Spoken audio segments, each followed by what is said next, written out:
আজকে দেখলাম বগুড়া থেকে রওনা করছি ঠাকুরগাঁও পর্যন্ত প্রত্যেকটা তেলের পাম্প বন্ধ, কোনো পাম্পে তেল দেওয়া হচ্ছে না। এমনকি ঠাকুরগাঁও এক পাম্পে দেখলাম হাজার হাজার মোটর সাইকেল একত্রিত হয়ে মিছিল করতেছে। তেল কই, পেট্রোল কই, ডিজেল কই। কোন কোন পাম্পের সামনে মাইক দিয়ে অ্যানাউন্স করা হচ্ছে ডিজেল নাই, পেট্রোল নাই, বাড়ির যেয়ে ঘুম পারেন।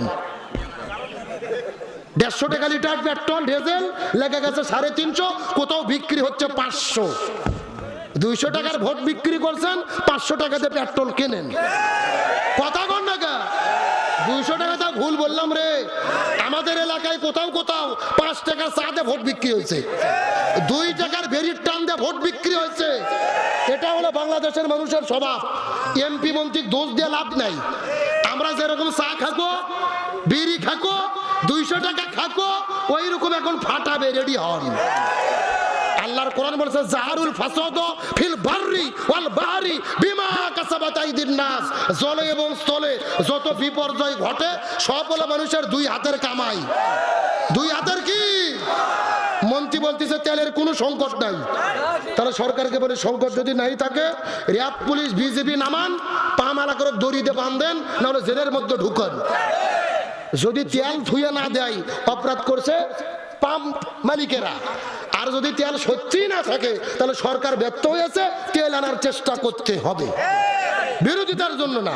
একটাবার চিন্তা করতেন 2 দিন যদি বাংলাদেশে তেল না থাকে এই দেশে আগুন ধরে যাবে। সব ট্রাক বন্ধ, কোনো খাদ্য পাবেন না। মোটর সাইকেল বন্ধ রে ঈদের পরে শ্বশুর বাড়িতেও যেতে পারবেন না। ভেজাল তেল, যে কটা তেল পাওয়া যাচ্ছে দেখেন, ইরশাদ ভাই বলতেছে তার ভেতরেও ভেজাল। আমার দিকে লক্ষ্য করেন, ভালো করে বোঝেন। আমরা চাই দ্রুত গতিতে যেন সমাধান হয়। আল্লাহ তৌফিক দান করুক, আমিন বলেন। আর কিছু কিছু দোকানদার আছে এমন ভাটপার ভাই, কেবলই আপনাদের ঠাকুরগাঁয়ের মন্ত্রী ফখরুল ইসলাম সাহেব বলছে দাম কিছু বাড়তে পারে, এটা বলা মাত্রই সব পামালা চিন্তা করছে তাহলে বন্ধ রেখে আগে বাড়ুক দাম, তারপরে বিক্রি করব।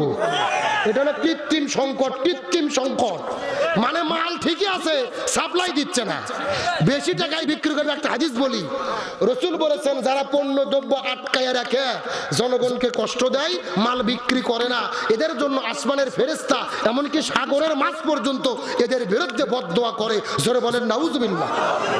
তামাম বাংলাদেশের তেল মালিক, পাম্পের মালিকেরা জাহান্নামে যাবে যদি ইচ্ছা করে তেল বন্ধ রাখে। আর যদি সত্যি তেল না থাকে সরকারের দায়িত্ব, সরকারকে তেল আনতে হবে। যে কথা বলতেছিলাম, কর্ম যেমন ফল হবে তেমন। লাগাইছেন তেঁতুলের গাছ, আপেল পাবেন। আপেল খাবার ছেলে হয় আপেলের গাছ লাগান লাগবে, না হলে অস্ট্রেলিয়া থেকে আনা লাগবে। কথা কি বোঝা যায়? ভালো তো আমাদের ভালো লাগে না। আলেমদের সম্মান মসজিদে, এই জন্য মসজিদে শান্তি, আলেমদের সম্মান মাদ্রাসায়, মাদ্রাসায় শান্তি। দেশের ভেতরে আলেমদের সম্মান নাই, এই দেশে শান্তিও থাকে না। তাহলে 20 টাকা রিয়ালের সম্মান আল্লাহ দিয়েছেন কারো ছিলাই। তাহলে কোরআন যদি রিয়ালকে সম্মানিত করতে পারে, ওই কোরআন দিয়ে যদি দেশ পরিচালিত হয়, ওই দেশকে সম্মানিত করবে কে? আল্লাহর কোরআনের ওয়াদা, ওয়ালাউ আন্না হালাল কুরা আমানু ওয়াত্তাকু লাফাতাহনা আলাইহিম বারাকাতিম মিনাস সামাই ওয়াল আরদ। যদি কোনো ব্যক্তি, যদি কোনো দেশের মানুষেরা আল্লাহর ভয় কলিজাতে নিয়ে কোরআন দিয়ে জীবন পরিচালনা করে, আল্লাহ ওই দেশের ভেতরে আসমান জমিনের রহমতের যত বরকতের দরজা আল্লাহ সব খুলে দেয়। সুবহানাল্লাহ বলবেন না? এ কার ওয়াদা? আল্লাহর ওয়াদা কি মিথ্যা হবে? শর্ত 2টা, ভয় করবে কাকে? আর দেশ চলবে কি দিয়ে? আর যেখানে কোরআনের আইন থাকে না সেখানে শান্তিও থাকে। এটা আল্লাহর কোরআনের কথা। ওমান আরাদা আন যিকরি ফাইন্না লাহু মাইশাতান দনকা ওয়া নাহশুরুহু ইয়াউমাল কিয়ামাতি আমা। আল্লাহর আইন যেখানে থাকে না ওই জায়গাটাকে সংকীর্ণ বানায় দেয় কে? আল্লাহ তাআলা আমাদের কোরআনের পক্ষে থাকার তৌফিক দিক বলেন আমিন। তার রাসূল বলতেছে ফাতেমা, এই যুব্ব যেন তেন কোনো যুব্ব না মা। এই যুব্বর সাথে কিসের সম্পর্ক? আলোচনা কি মিনিট দেখ চলবে না কষ্ট হচ্ছে আপনাদের? আমার বন্ধুগণ, মুসলমান ভাইরা গভীর মনোযোগ লক্ষ্য করুন।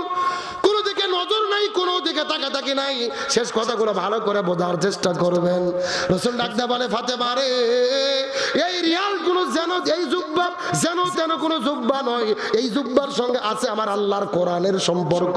এই কথা বলার পরে খাদিজা সুন্দর করে জুব্বাটা যখন খাদিজার শরীরের মধ্যে পরাইয়া দিলেন, জুব্বাটা পরিয়ে দেওয়ার পরে আমার আমার নবীজি কবর খুঁড়তে চলে গেলেন।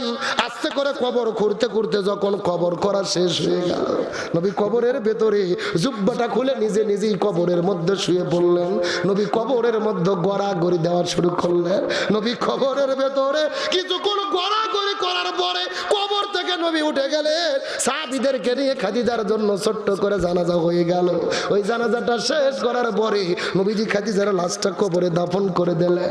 সবাই কবর ছেড়ে চলে গেছে, কিন্তু নবীজি কবর ছেড়ে যায় না। জোহর নামাজ পার হয়ে গেল, মুনকার নাকির কবরের মধ্যে আসে না।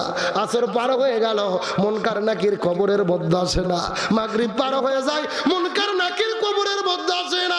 এশা পার হয়ে গেল, মুনকার নাকির কবরের মধ্যে আসে না। রাত যখন 10টা 11টা বেজে গেল, নবীজি কান্না করে করে আল্লাহর কাছে দোয়া করে বলেন, আল্লাহ আমি খাদিজাকে কথা দিয়েছিলাম তার 3টা চাওয়াই পূর্ণ করব, কিন্তু 2টা চা পূর্ণ হয়ে গেল, আমি কি 3 নম্বর চা পূর্ণ করতে পারবো না? আল্লাহর কাছে কান্না করে করে করে করে করে করে করে যখন দোয়া করে, তার কারণ দুনিয়ার ভেতরে আমরা যতই বিপদে পড়ি না কেন, আমাদের বিপদ থেকে একজন রক্ষা করতে পারে, তিনি কি? আরো জোরে বলে।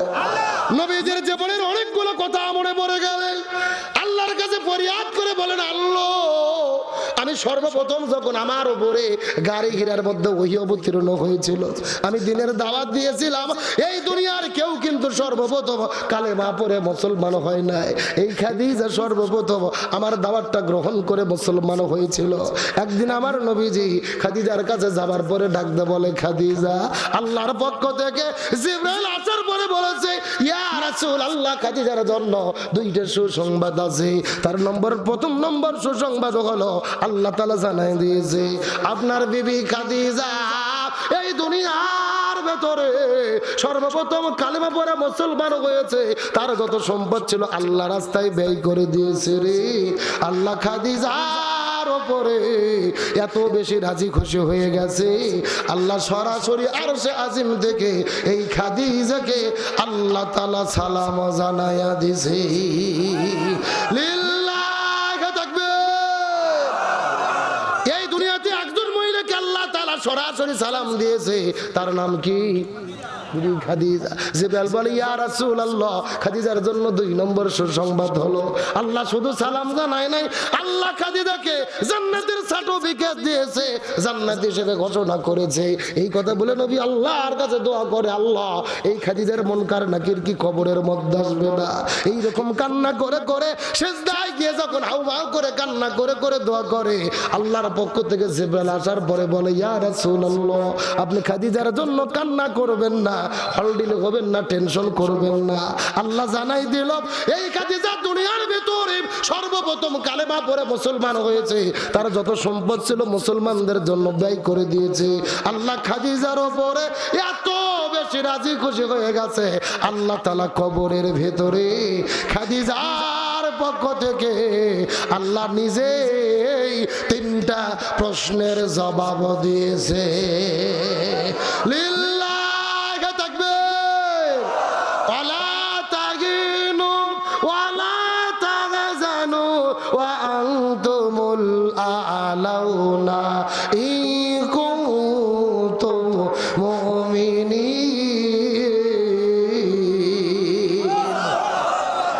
খাদিজার পক্ষ থেকে সালাম, 3টা প্রশ্নের জবাব কে দিয়ে দিয়েছে?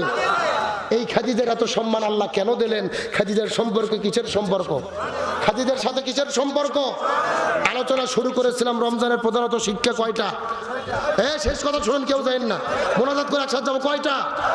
1 নম্বর প্রয়োজনে না খেয়ে থাকবো, হারাম খাবার খাবো। 2 নম্বর সবুর করবো, জেনা ব্যভিচার করবো। 3 নম্বর কোরআনের প্রতিটা বিধান সময় মতো মেনে চলবো। 4 নম্বরে সর্বাবস্থায় কার ইবাদত করব?